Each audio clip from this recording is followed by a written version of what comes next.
This is probably the first time I started a video where I wasn't adjusting the volume. So, originally this week, I was going to review the Hellboy remake and compare that to the original film.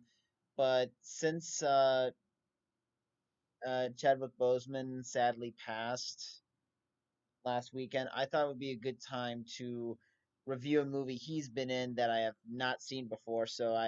I'm not looking over 42. I'm not looking over Black Panther. I already reviewed Black Panther, and you can look on my channel for that.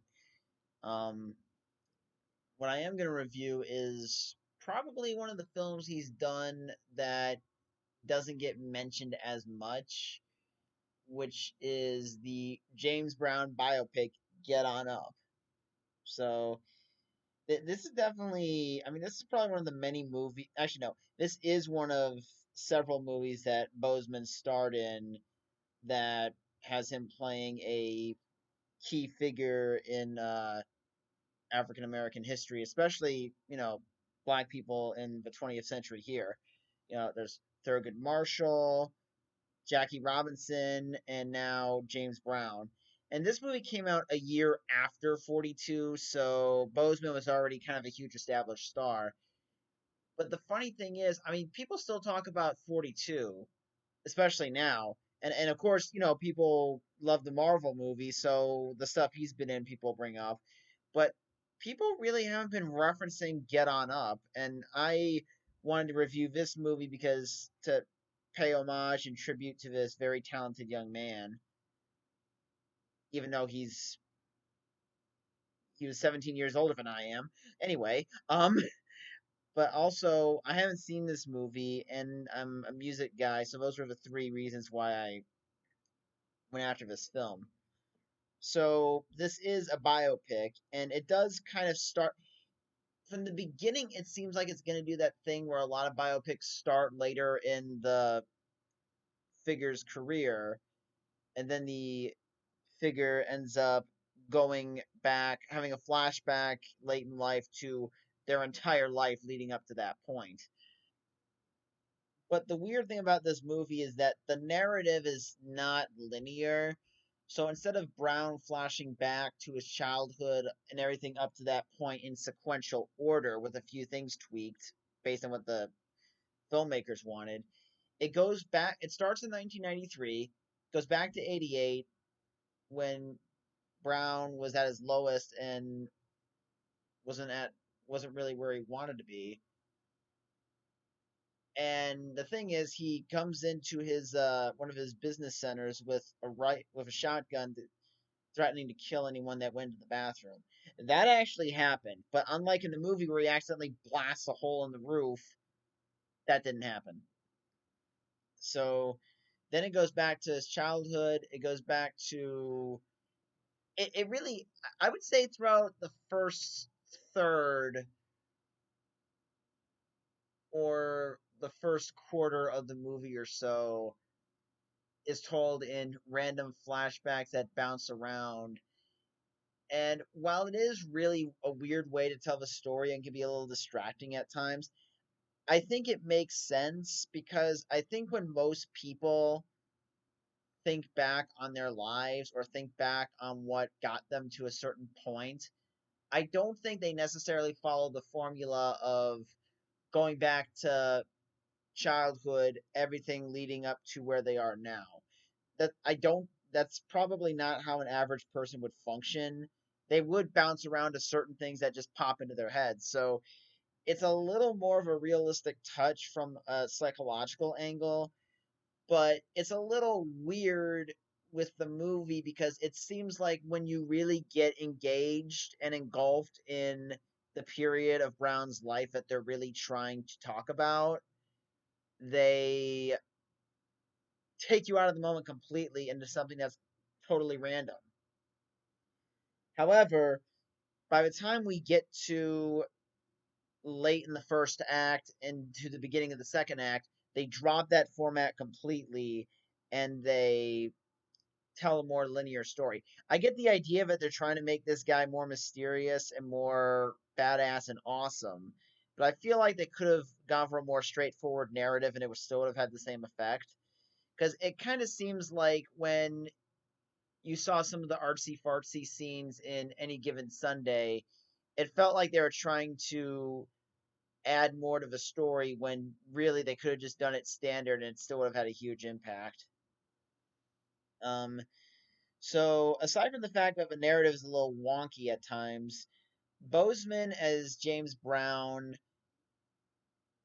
is great. I'm surprised that people don't talk about this performance more because not only does he get the speaking voice of Brown done correctly, but he also embodies the passion, the charisma, the confidence, the swagger, and yes, you could also say the ego as well. Yeah, he gets those parts perfectly.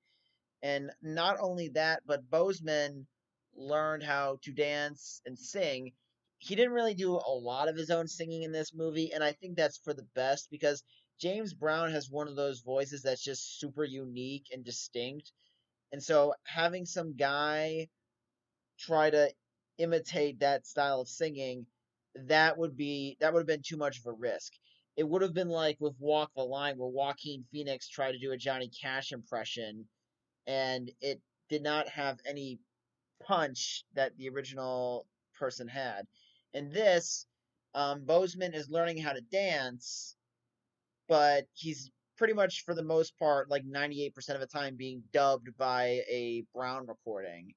And he does a great job at lip syncing and being 100% in the moment. His dancing is really well done, and he has the right amount of passion and soul to get you engaged, not only in his performance off stage where he's just being a normal guy, but also when he's on stage and trying to convince you he is a R&B legend.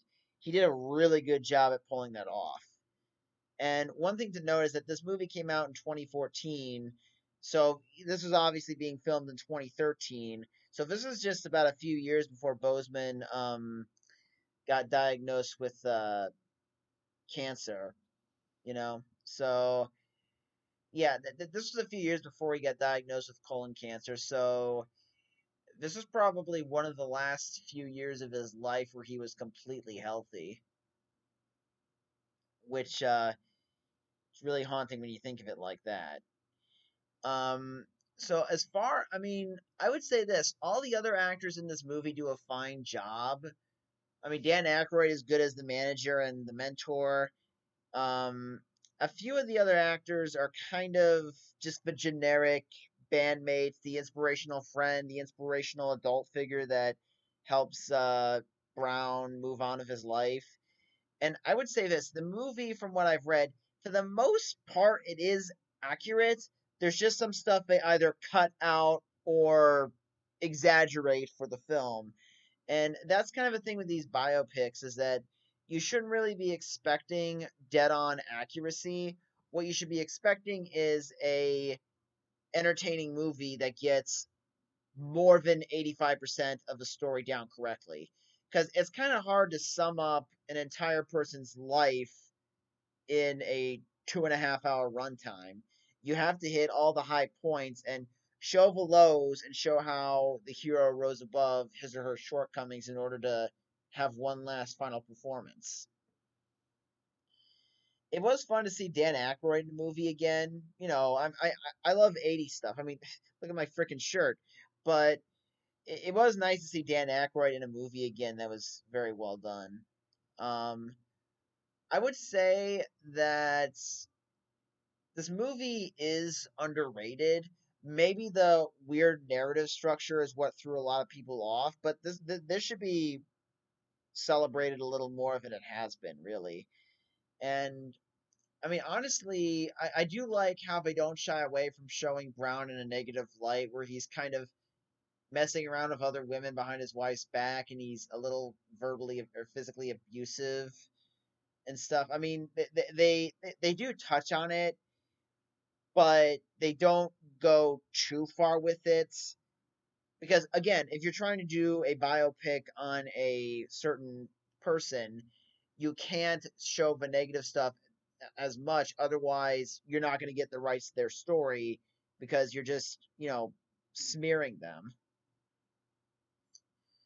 I would say that Boseman definitely stole the show, and I would say that the actor that they got to play Little Richard in the movie, I would like to see a biopic of Little Richard with that guy playing the character because he was perfect as well for that type of role.